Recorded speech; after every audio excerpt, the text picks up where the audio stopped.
Okay, so we're rolling here. Camera's rolling and everything. All right, so let's take a look at this information. Again, I'll be giving you guys some acronyms and also question and answer table formatting so that you can realize that you probably actually remember more of this than what you think you remember off of the top of your head. And give you some of that review. Okay, so when we look at our road to the American Revolution and to breaking away from Great Britain, you can largely typify it through the use of this acronym. And if acronyms work for you, great. If not, that's fine as well.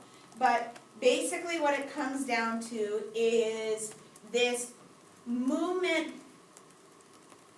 trying to become more on our own. And this is largely because after the British colonize America, they begin to take a step away from the colonies and allow the colonies to kind of do what they want, right? We're way over here across the pond and there's no large conflict, and so the colonies are making the mother country money and everything is good. And that process was called what?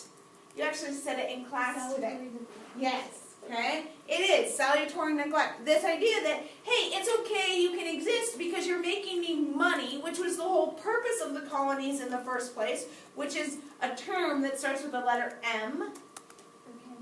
Mercantilism, okay? This idea that that's the only purpose of the colonies and the only function of them is to exist for the sole purpose of making the mother country money. But there's a key thing that happens that causes the colonies to no longer be profitable for the mother country, and for the mother country to no longer be able to just ignore what's going on in the colonies. What is that key thing that occurs? Key event in American history.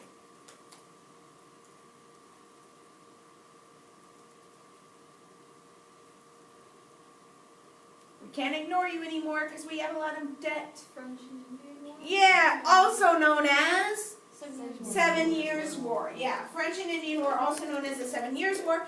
And what we see within that French and Indian War / 7 Years' War is, it's okay, you're a swimmer, I forgive you. I'll just bring them back to you in my tandem or pass them back or something. But as a result of that, and you have to remember also the French and Indian War / 7 Years' War is actually a series of several different wars between the British and the French. And if you remember things about AP Euro or about Western Civ, right, the French, British, they like to beat up on each other quite a bit, right? And they like to get in conflict with each other over territory, largely. And so as a result of that conflict, the British are in so much debt that they have to figure out a way to repay that debt. And in addition to that, they look at that 7 Years' War and they basically say, look, colonists, you are to blame for the French and Indian War. Not really. Here's why. The reality of it is there's tension that exists between the British and the French anyways, right? And remember, the 7 Years' War is like a series of wars. French and Indian War is the last in the series of wars between the British and the French. So not really the colonists' fault in and of that nature. But the colonists were pushing farther and farther west and settling farther and farther west. And as they did that, they came into greater conflict with the Native American peoples that were living there, and also whom?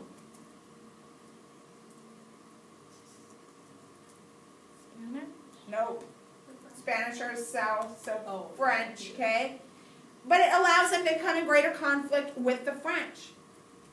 And arguably then it is that influx of the settlers moving farther west. And when I say west, I'm talking about like western New York, okay? Western Pennsylvania.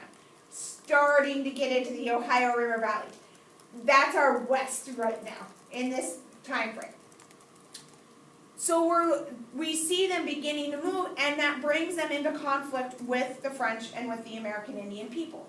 And so as a result of that conflict, war will break out.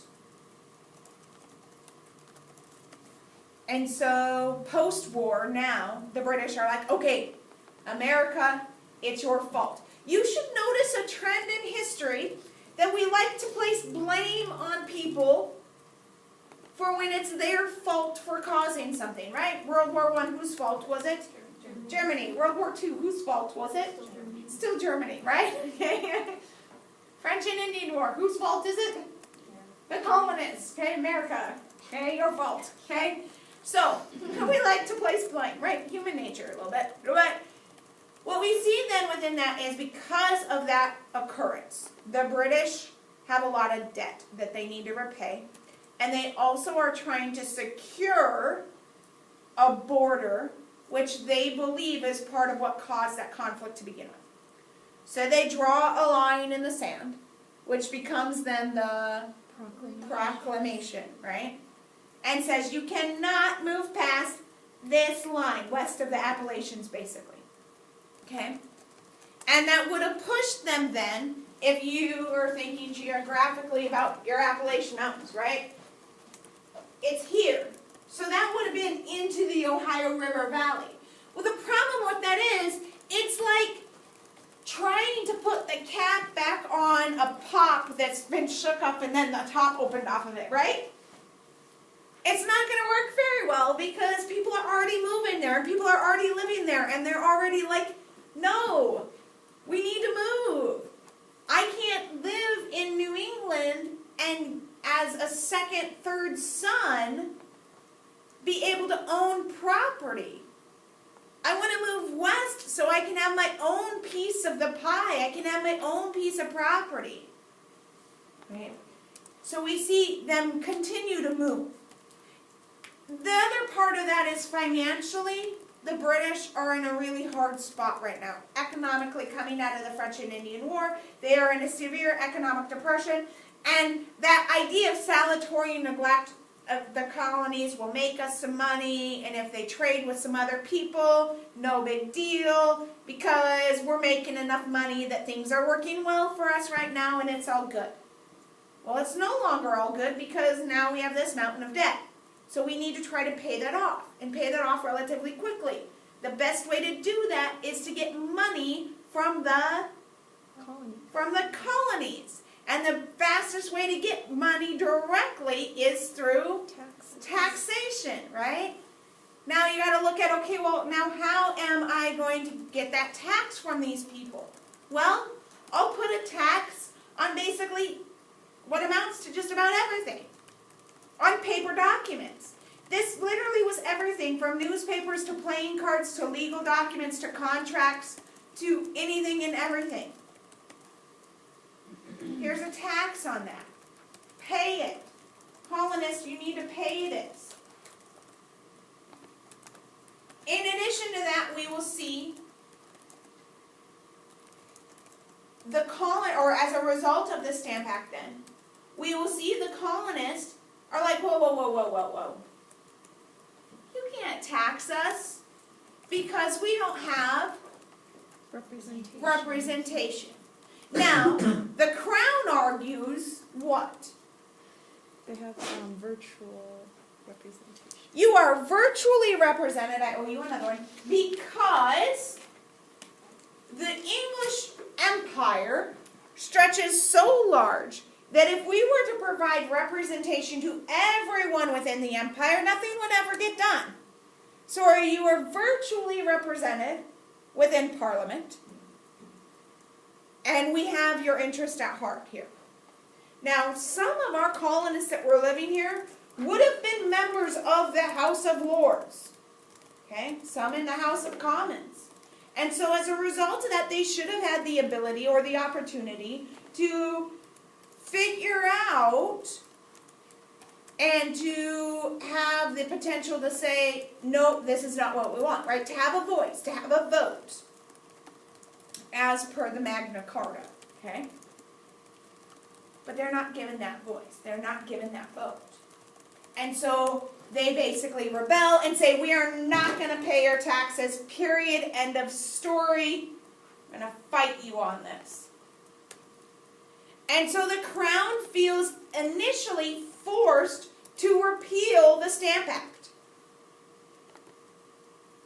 But they do so and then put another act in place, which basically says, yeah, colonists, we're going to get rid of the Stamp Act because maybe it was slightly unfair because it taxed like everything and that maybe was really hard for you, so we won't tax everything anymore, but we have the right to tax you because you are a part of our empire and you need us to protect you, so therefore we have the right to tax you. That's the Townshend Acts, right? You have to pay for certain things that allows us to enforce trade regulations, so you're not trading with people's A, B, C, and D, and not trading with the Crown, which is who you should be trading with in the first place, right? So you need to pay for that protection. Now, as a result of that, though, and in order to enforce the Townshend Acts, which by the colonies, okay, were looked at as being, again, more taxation without representation and more laws without representation, or a voice without those. And so as a result of that, and in order to enforce this tax collection and the payment for these governors and these military officers, the Crown begins to bring in more and more military, which are then quartered in American citizens' homes, right? They're put in there. And now it's like, whoa, wait. Now I have to have this dude living in my space, or I have to provide housing for this dude. I don't really like that. And those tensions begin to boil to the point of the Boston Massacre, which was basically just kind of a tipping point to a certain extent, okay? What you need to understand about the Boston Massacre is nobody knows who really fired the first shot, but it's used by the colonists and used by the Sons of Liberty to rile up Americans about going against the British Crown. Because, oh, the evil King George, right? And so the point of that, and what you need to gain from that, though, is that there also becomes a greater distrust of the Crown, because the troops that committed the acts are acquitted. And beyond the fact that they're acquitted for their crimes, they also, the Crown goes on to further say that anybody that commits a crime such as this will not be tried in the colonies, but will actually be tried in Britain. And so again, from the colonist perspective, the Crown is basically telling those individuals who are citizens of Great Britain, right? They're white Anglo-Saxon Protestants, so they would be equal to the members of the British Crown, where there are other areas of the British Empire that they would not see them as being equal, because they were of Indian descent, as from India, right? Or they were Aborigines of Australia, or individuals from the Philippines, or whatever. Does that make sense? So these individuals were thought of as being equal, but yet you are basically telling me I am not equal by not giving me a say in what's going on here. And also by the fact that you're not willing to convict somebody for killing innocent people, okay? Now, in order to greater enforce the ability to collect taxes and to ensure that more money is going directly to the Crown, the British decide to put a tax on tea. The problem with that is, what is the majority of things that people drink? Tea. If they're not drinking tea, they're drinking beer. Alcohol, right? I mean, it's literally kind of one or the other. Why? Because the water is bad, okay? There's no like, hey, let's put this through a filtration system and chlorine and chemicals to make it safe for you to drink, okay? The water isn't good. So tea, you boil the water and now it's safe to drink, right? And alcohol, the water is heated and boiled through the fermenting process, and again, now it's safe to drink, right? So that's what people are drinking. So when we put this tax on tea, it's a tax then that applies to everyone. Now here's the weird thing about it, is that tax on the tea, it really wasn't that much. And in reality, the tea that they were paying for, even with the tax on it, was actually cheaper than tea that they could have gotten from other companies that were not under control of the British Crown. But it's the principle of the matter, right? It's taxation without representation. And why should I have to pay a tax on something that I should be guaranteed to drink freely as a British citizen? Unless I decide that I'm going to pay that tax. And so as a result of that then, we'll see the Boston Tea Party, okay? In which members of the Sons of Liberty, arguably our first terrorist organization, right, in the United States, okay? First homegrown terrorists, will go in to the Boston Harbor and throw out and dump out a bunch of the tea from the Dutch East India Company, or the British East India Company, sorry. As a result of that then, we see that the British Crown is like, okay, we can't let this go unpunished.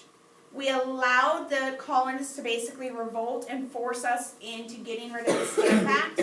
We can't allow them to do that again and let us get rid of now the tea taxation either. Because then colonists are just really learning that, hey, I can do whatever I want and the Crown's not going to do anything to stop me, right? Okay?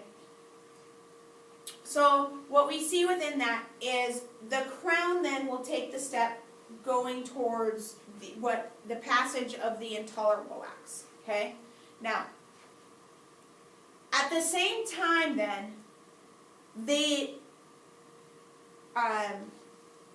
colonists begin developing organizations to basically start having a conversation about what this really should look like and what's our end game here. Now, most colonists see themselves as still being British citizens, and they want to try to repair that relationship, which is why it's called a Committee of Correspondence, because we are going to correspond with the British Crown to try to fix things, right? But the reality of it is a Committee of Correspondence is basically a precursor into us actually declaring independence. Okay? The Crown, on the other hand, will pass what becomes known in the colonies as the Intolerable Acts. Okay? The Crown calls them the Coercive Acts. We're going to coerce you into making you do what we want you to do. But the colony says it's the Intolerable Acts. Because, as punishment for the Boston Tea Party, and for that event, Massachusetts, their charter, which if you remember, Massachusetts was a what type of a government or a colony?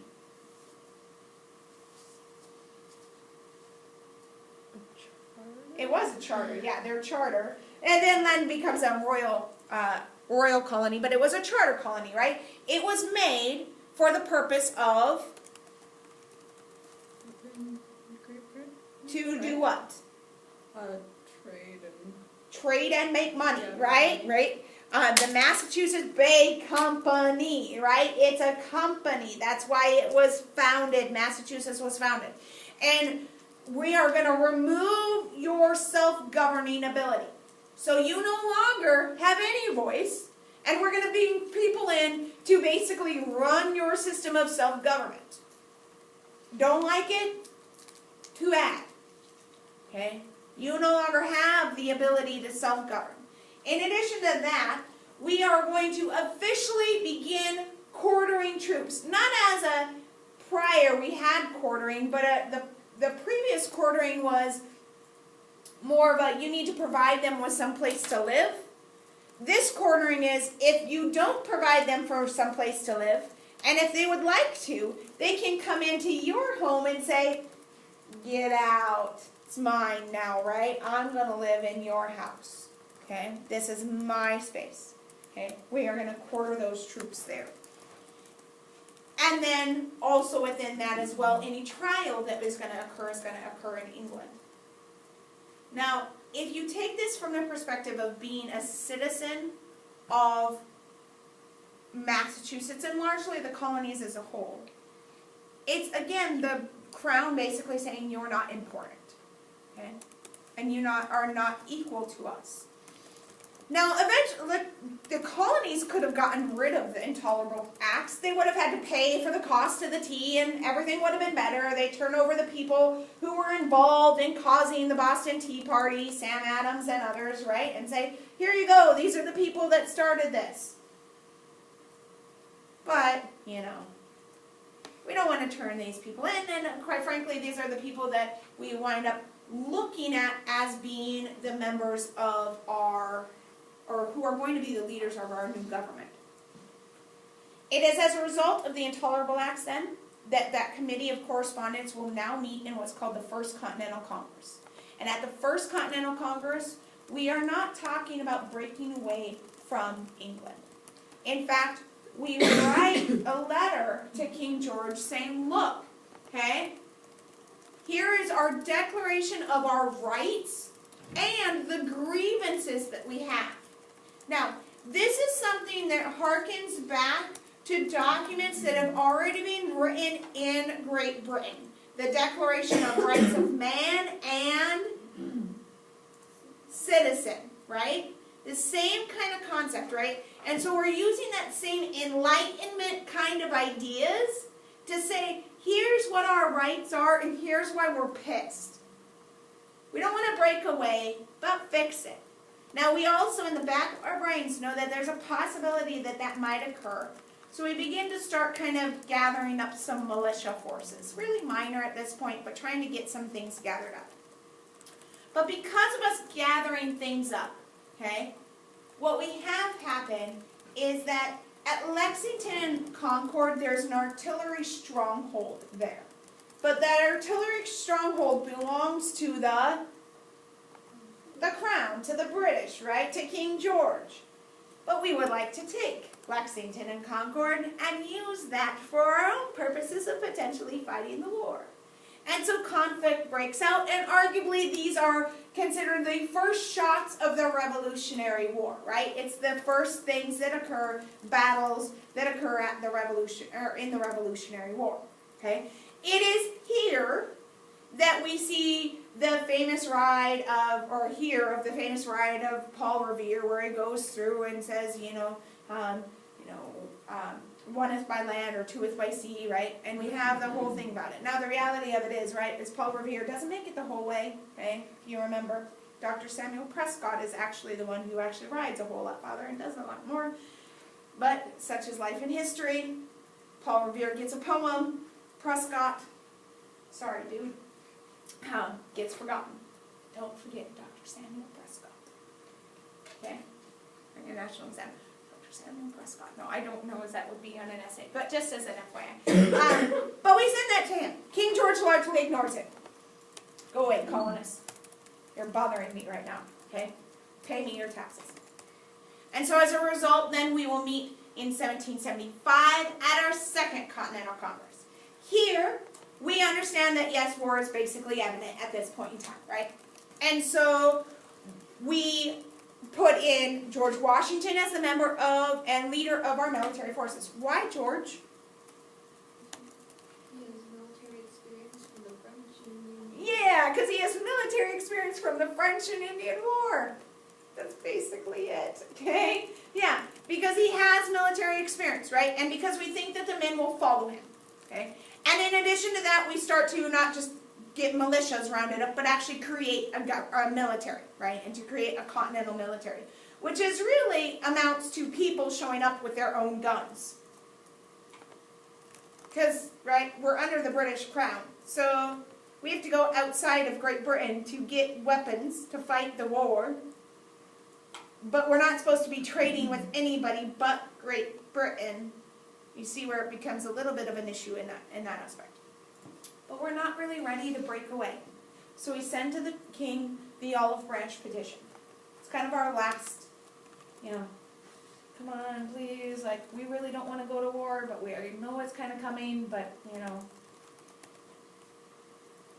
The king receives it right at the same time that we see greater attacks going on, and it also is received then, basically that olive branch petition is received by the king right about the same time of Lexington and Concord.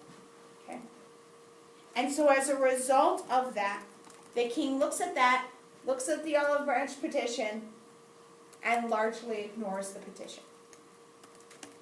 The colonists then, feeling that they have no other capability or no other thing that they could possibly do, they declare independence and write the Declaration of Independence, which in the Declaration of Independence is what?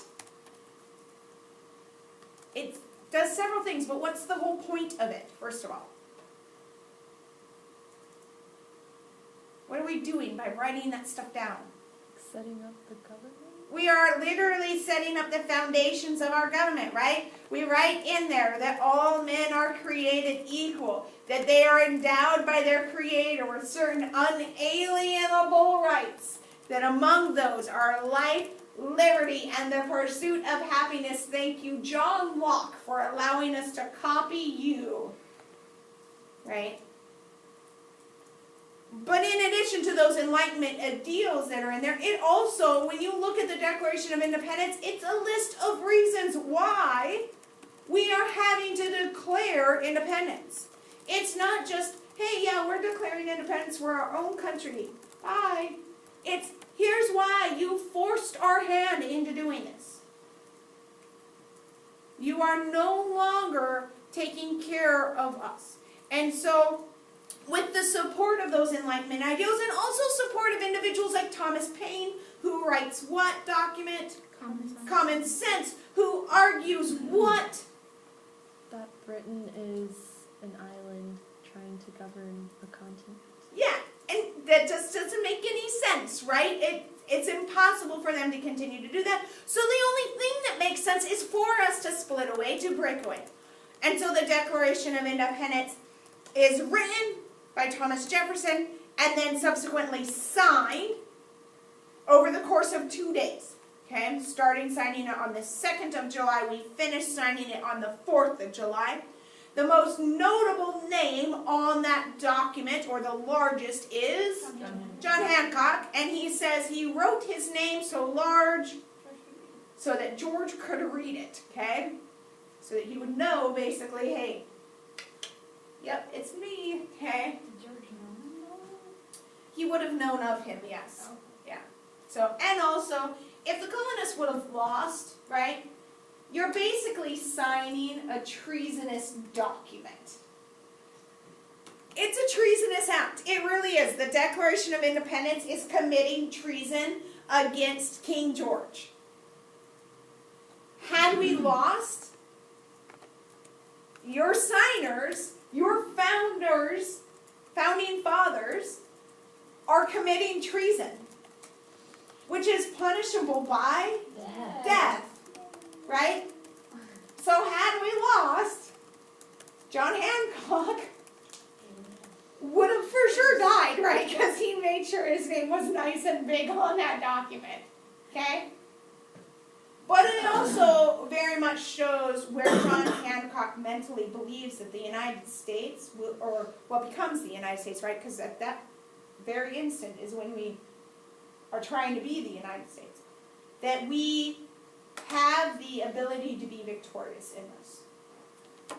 But given the fact that if we would have lost, right, it's treason. They committed an act of treason. And that's something that you need to understand and to know. So then we wind up into our Revolutionary War. Now here's the deal with the Revolutionary War and the major battles of the Revolutionary War. You are not going to need to be able to pull out and be like, okay, Lexington and Concord was the first battle, and then after Lexington and Concord, it was Bunker's Hill, and then after Bunker's Hill, it was Trenton and Saratoga and Yorktown, and then the end of the war, and this amount of people died, and this amount of people died, and no, okay? But there are some things you need to kind of be aware of.